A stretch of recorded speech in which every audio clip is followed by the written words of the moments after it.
friends. Today we're going to do sprouts, and I have gotten out all of my different sprouting things. Sprouts are really good for us. It's a live food that here in Michigan you can probably see. It's another dreary day. So I start getting antsy about getting out in the garden, and sprouts is a way I can have an indoor garden and enjoy a fresh harvest. So sprouts, there's so many different sprouts, and just like different plants, they each have their own unique offerings of vitamins and minerals to us. But as a general rule, sprouts are really high in enzymes, amino acids. They have all the amino acids, B vitamins, and trace vitamins and minerals. Today we are going to get started, and I just use ball jars from the store. This is a half gallon one or 2 quarts.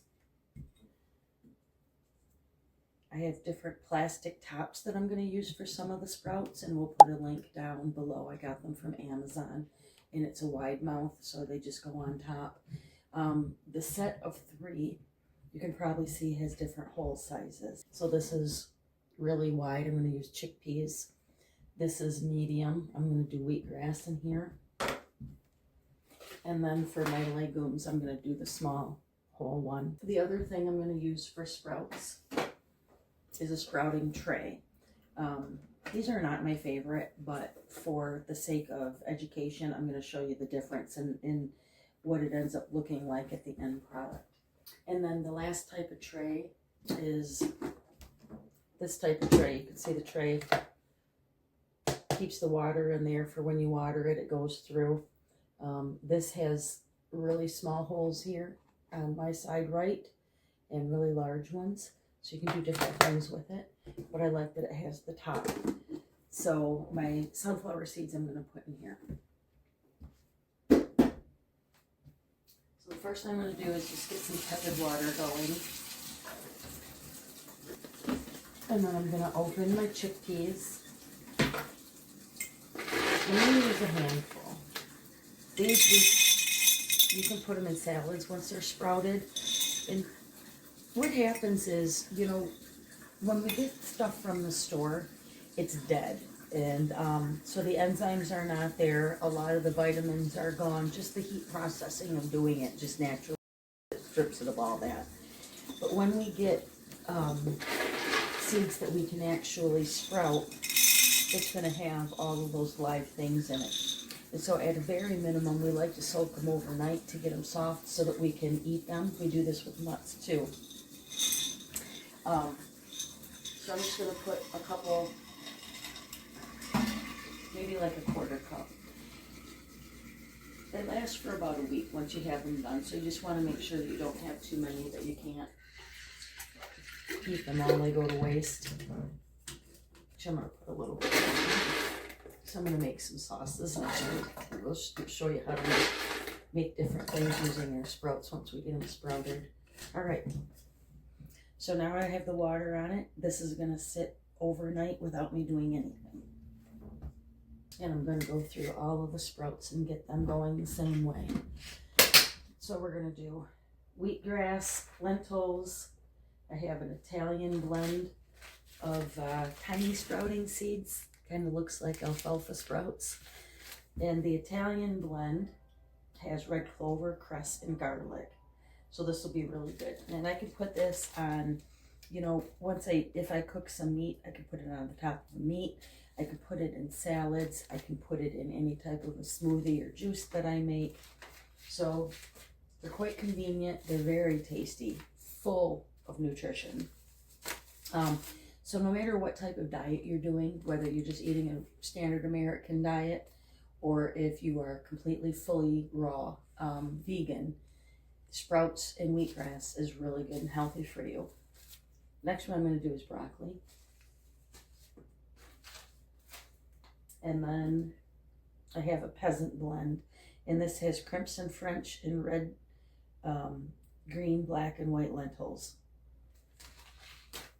So the chickpeas and the lentils, I will use more of a grain in salads. So that's going to give me more of my carbohydrates. I also like to use the chickpeas in different dips that we'll make next week. So let's get going on the wheatgrass. Now wheatgrass is a little bit different in itself because I'm going to use quite a bit more of this. So eventually this will be wheatgrass. But step one with wheat is going to be a product called Rejuvelac. Rejuvelac was, I'm going to say, invented by Ann Wigmore. And she has, she's since passed, but she had different places that you could go in the United States and go to these detox retreats. And it was a fully raw vegan diet. And then they would do things like massage, saunas, and jump in the river. The one that we had here, it was called Creative Health Institute in Michigan, and I got to go and spend a few weeks there. And it was fantastic. I mean, they teach you everything about a raw vegan kitchen, how to grow everything, how to process everything, how to make, you know, breakfast, lunch, dinner. And then Ann Wigmore, if you know anything about Ann Wigmore, she has a whole program, if you will, to become healthy. And the whole basis is around this Rejuvelac. So what we do is we let the wheatgrass seeds sit for 48 hours. And the water is going to get really bubbly. It's going to ferment. And in that has all of the different bacteria that's found in your gut. So it replaces all that. And then again, you know, that water has all the amino acids, the B vitamins, the enzymes, so many different things. I can't list them. I'd have to literally get out a book, and I don't want to bore you. So we're going to let this one sit for 48 hours before we do anything with it. And then the liquid we're going to keep. And the liquid will become a probiotic drink. It will also become a basis for some of our soups, our salads. We're going to make seed cheese with the Rejuvelac. That's why I wanted a little bit more in here. But we're going to be able to get about three servings off this grain. And then once the grain won't produce any more fermented water, then we'll take that pre-sprouted grain and we're going to start wheatgrass.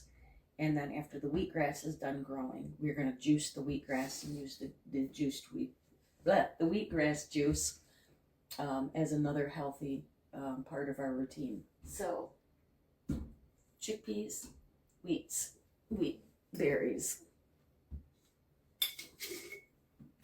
Now this one is going to be our carnival pea blend. This has different types of pea seeds in it. And we're going to put them right into the jar.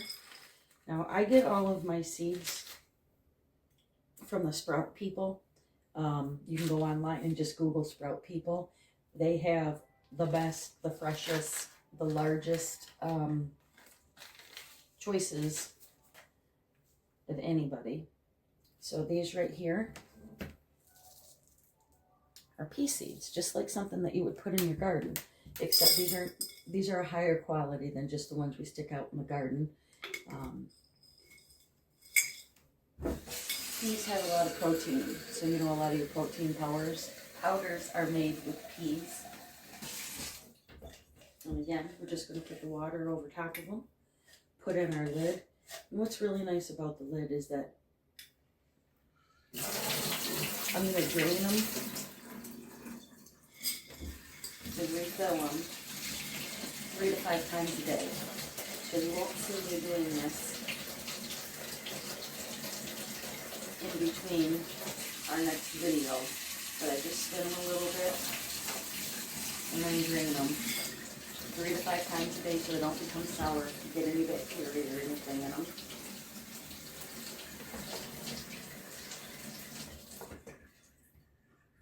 And then each variety, with the exception of the wheatgrass, each variety of sprout has a different time length. How cold is the water? How cold is your house?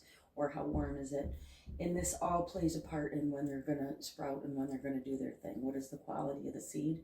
So I'm not going to give you a table. You can find those tables in any books, and it will tell you, you know, specific days.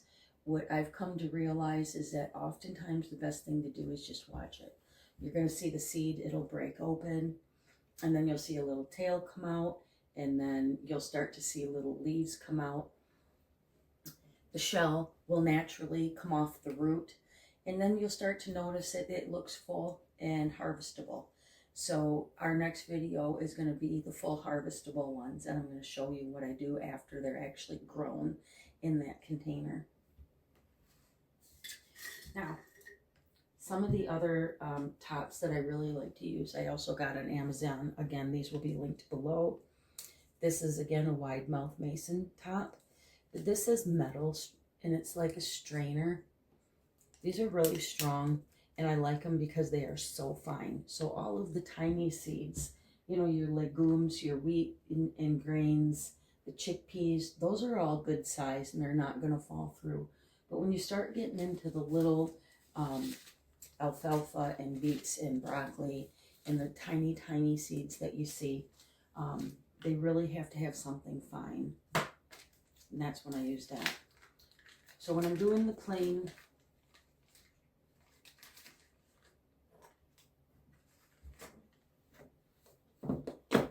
small seeds, let's do the alfalfa first. I'm only going to put a couple tablespoons in because these grow so much and I can only eat so many. I prefer not to waste them.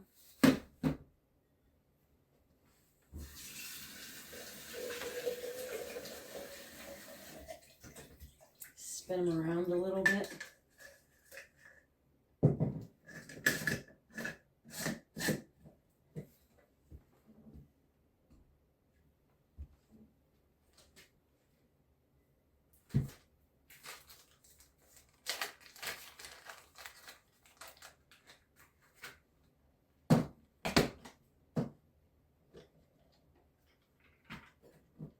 Next, I'm going to do mung beans.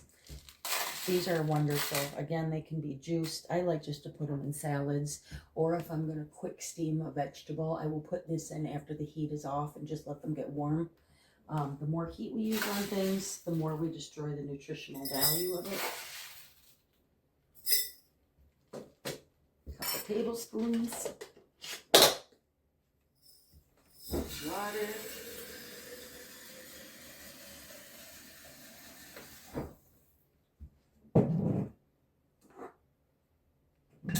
Top. Oop. Shake her up. I'm going to set the wheatgrass aside. I probably should be calling it wheatgrass. It's not wheatgrass yet. Those are wheat kernels or wheat groats, wheat berries. So those we're setting aside because we're not gonna rinse those ones. That water is gonna sit in there for 48 hours so that it can ferment. These ones we do not want to ferment because we're gonna grow the actual sprout and use them right away.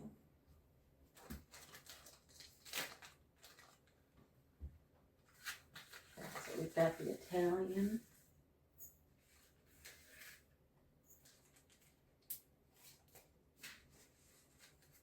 Broccoli.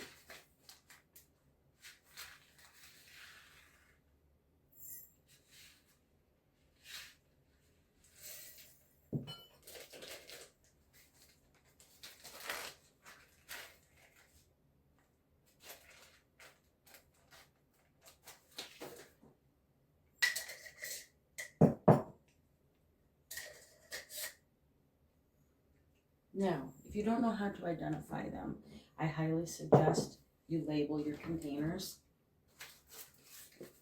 I get little stickers and markers.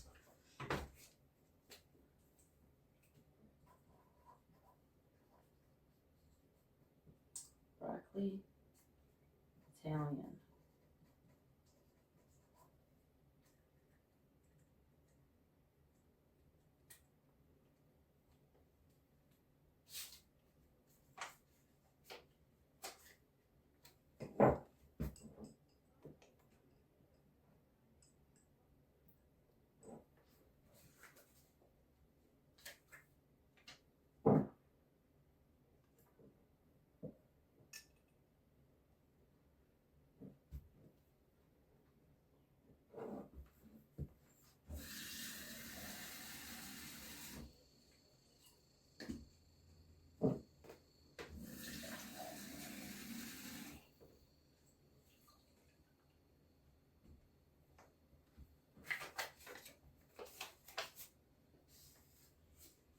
wheatgrass, I know what it is, I can identify it. The chickpeas, I can tell.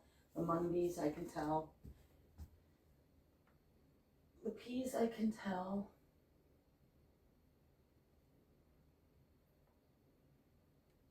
And I will mark alfalfa.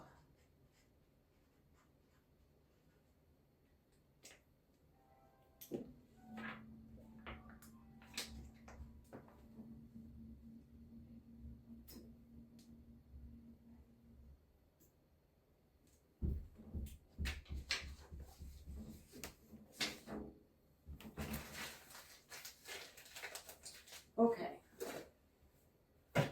Now, what I've learned about these little sprouting boxes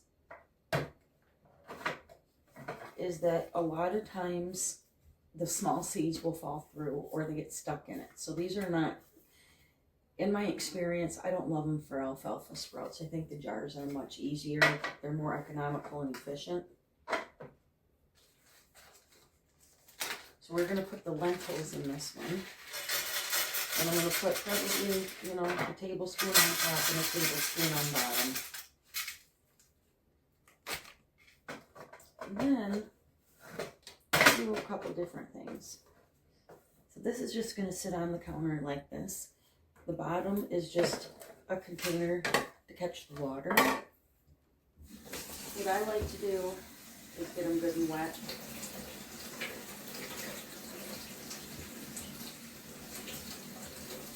Now these you have to watch when they're in here because since they're not soaking,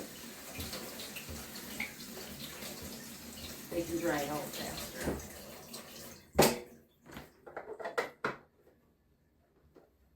So these I'm going to keep my eye on, you know, 3 to 5 times definitely. Watering them 3 to 5 times a day definitely. Probably more. Probably every time I come into the kitchen I'll just put some water on them. More water doesn't hurt things at all. If you don't water them enough, they'll either get sour or dried out. Now these, I told you, I'm going to rinse them off 3 to 5 times a day. But I am also going to let them sit in the water for a few hours because what that does is it helps to get that shell cracked. It gives them a little bit, get them waterlogged a little bit so they sprout faster. We're not going to fight the dryness like we will in there. So the chickpeas, I'm probably going to let sit until tonight in their water, and the rest of them just a couple hours. And then I'll start the whole rinsing process. The last one that we're going to do is microgreens. Now, microgreens, I'm going to use this type of a container because I find that it's easier for me. But you can use, you know, the big ones that you get at the garden center. You know how they have all the little, you can put your seeds in them, and then they have the bigger top. I have some of those going upstairs with herb seeds right now. But I like my microgreens on the kitchen counter. And so this is just a nice size box. These boxes I got on Amazon. We'll put a link below. And then the other thing that I have is I have this handy dandy little cart, which came from Amazon. Now these trays, very much like the ones with the tops, 2 different pieces. You can do sprouts in here. Only larger sprouts though, the larger seeds, because the smaller ones will fall through. You do wheatgrass in here. The nice thing about doing wheatgrass or any other types of grasses in here is that the roots will come through the bottom and they can pull their own water. I did lose one of my tops. I left it outside. So there's usually 4 that come in here, and then it's nice because it looks cute in your kitchen, very accessible.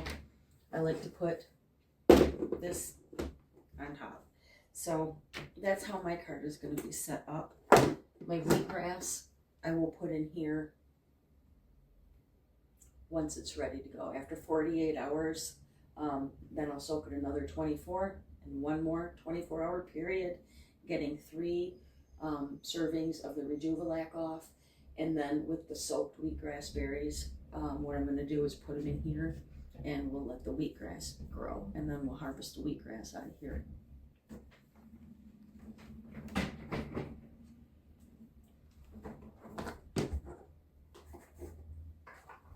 So what I did was just preload this with just a little bit of dirt. You can use any kind of dirt you want. I like the seed starting dirt. It tends to be a little bit softer. And then microgreens are just like your sprouts. What we're going to do is we're going to grow all different little greens. They're going to sprout up about that big, and we're going to harvest them instead of letting them grow into their full vegetative state. And what it does is it's just packed with nutrition. The difference between microgreens and sprouts is sprouts are just grown in water. There is no dirt. Microgreens, we're actually going to raise like little seeds. And I just got these ones off Walmart. Fairy Morris microgreens, so nothing fancy. I probably, next time I put a regular sprout order in, I probably will order from Sprout People. I'm going to use, you know what? Let's go ahead and use the whole pack, see what happens. I'll let you know. So I'm just going to plant them like seeds, put them all over the dirt.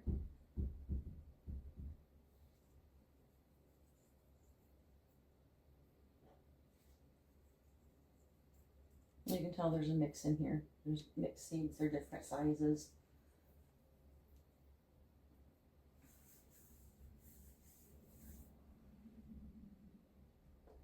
And then I'm just going to skim over the top, make sure most of it's buried.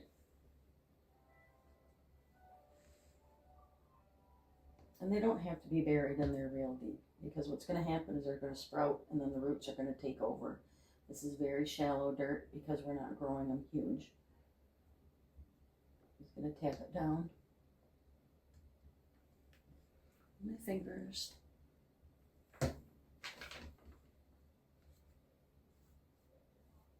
And again, the length of how long this will take to actually sprout to harvest depends on the soil, the water, the light. It depends on mainly the temperature. We're in Michigan. I have a big farmhouse, and we still run fuel oil, so I try to keep it warm in here. But the breezes that come through, or the drafts that come through, and the cold. It's been so bitter cold in Michigan that the house just, it's chilly. So these will probably take a little bit longer.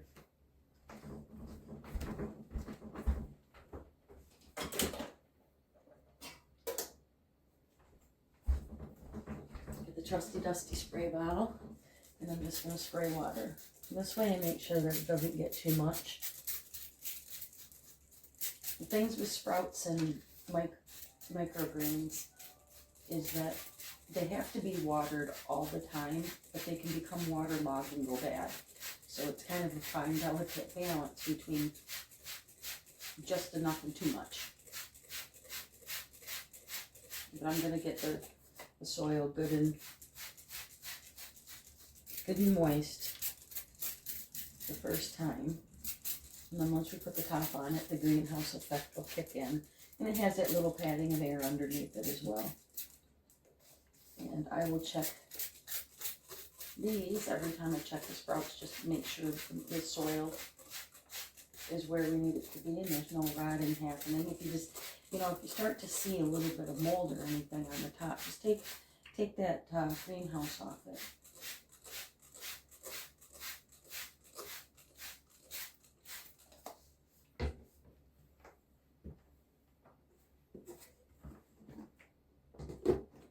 There we go. So we have microgreens. We're going to put them in the top of the cart.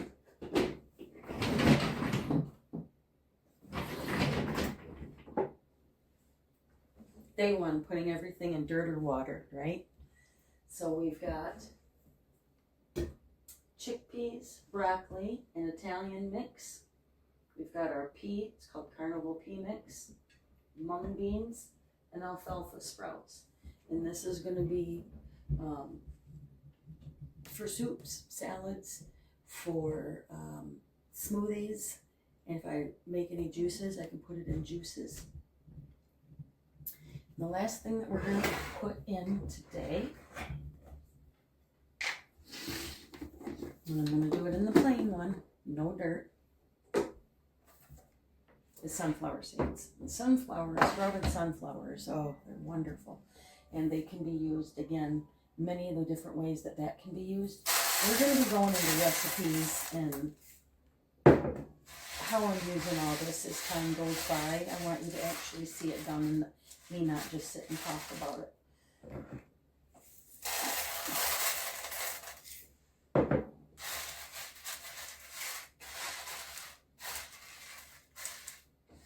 It doesn't have to totally be full on the bottom. You want to leave some space because these do grow out, and when these get huge. Well, I hope you enjoyed that, and I will see you in 48 hours to show you how everything is going on the sprouts and the wheat berries. Our next video, we are going to do some fermenting. So you can see up here I have my fermenting starters. This is kombucha, this is June, my sourdough, and then this is water kefir. I did just order some kefir, some Milk Creek kefir grains. Since they're not here yet, I'm going to go ahead and do a milk kefir starter off the milk kefir that I have in the fridge. And we're going to be going over different airlocks for fermentation. And I also have some miso. I've not made miso yet, but I want to do that. So we'll have to try to do a video with that. But, well, friends, I hope you learned something. I hope you had a little fun. As always, I hope God blesses you immensely, and I hope something amazing happens to you today. Bye.